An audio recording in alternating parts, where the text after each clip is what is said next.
Mes chers compatriotes, peuple haïtien, aujourd'hui, je n'ai pu déceler dans un examen méticuleux de la situation aucun signe qui pourrait m'encourager à espérer que ce cauchemar de sang serait évité à mon peuple. C'est pourquoi, désirant entrer dans l'histoire, la tête haute, la conscience tranquille, j'ai décidé de passer ce soir le destin de la nation et le pouvoir aux forces armées d'Haïti en souhaitant que cette décision permette une issue pacifique et rapide à la crise actuelle. Mes sentiments de gratitude et d'émotion vont à vous tous pour le soutien réel que vous m'avez apporté et particulièrement aux zélés du Valieris et Jean-Claude X durant ma gestion. Que les dieux tutélaires de la nation continuent de veiller sur cette terre de Dessalines que nous vénérons tous.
That Duvalier has fled his country for an unknown destination. A spokesman isn't sure who is in charge, but CBS reported last night that a civilian military junta will take power. Good morning, everyone. It's Friday, February 7th. I'm Faith Daniels, leading our news today. A crisis day for two iron-fisted rulers. Jean-Claude Duvalier, president for life, fled from Haiti early today. Good morning, Faith. Officials here say that arrangements were worked out late yesterday for the United States to provide transportation for Duvalier to leave the country. Duvalier called in the U.S. ambassador in Haiti and they met for several hours. He did not ask for asylum in the United States. That request was never made. The French have granted Duvalier temporary asylum. Duvalier's self-imposed exile follows months of bloody riots in Haiti and continued denials that he would step down. Reports of his departure has triggered another celebration in Miami's Little Haiti section. Monsieur le lieutenant général Henri Nancy, président du gouvernement, va donner lecture de la proclamation du jour.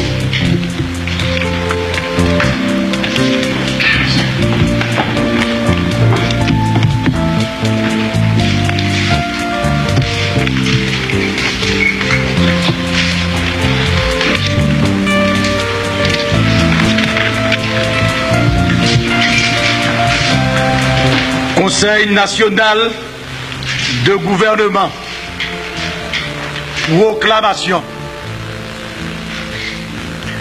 Depuis bien des mois, notre pays connaît une situation exceptionnellement grave qui, loin de s'améliorer, a fini par le placer en face d'un péril imminent menaçant jusqu'à l'intégrité de la nation. Dans toutes les provinces, ce sont des manifestations populaires au cours desquelles le manque de maîtrise des uns ou l'incompréhension des autres a maintes fois occasionné d'innocentes victimes et finit par créer un état d'agitation qui, tout en faisant miroiter le spectre effrayant de la guerre civile, paralyse presque la vie nationale. Les forces armées d'Haïti réitèrent à la nation que, maintenant plus que jamais, elles ne nourrissent aucune ambition politique et demeurent au service des intérêts supérieurs de la patrie. Vive la nation haïtienne à tout jamais unie. Fait Palais National ce 7 février 1986. Lieutenant général Henri Nafi, Forces armées d'Haïti, président. Colonel William Regala, Forces armées d'Haïti, membre. Colonel Max Vallès, Forces armées d'Haïti, membre. Ingénieur Alix Sidéas, force, membre. Monsieur Maître Gérard Gou, membre. Colonel Prosper Avril, Forces armées d'Haïti, conseiller. Merci beaucoup.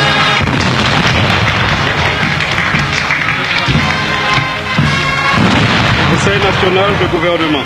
Communiqué. Par décision du Conseil national de gouvernement, les services publics, le commerce et l'industrie chôment aujourd'hui, 7 février 1986.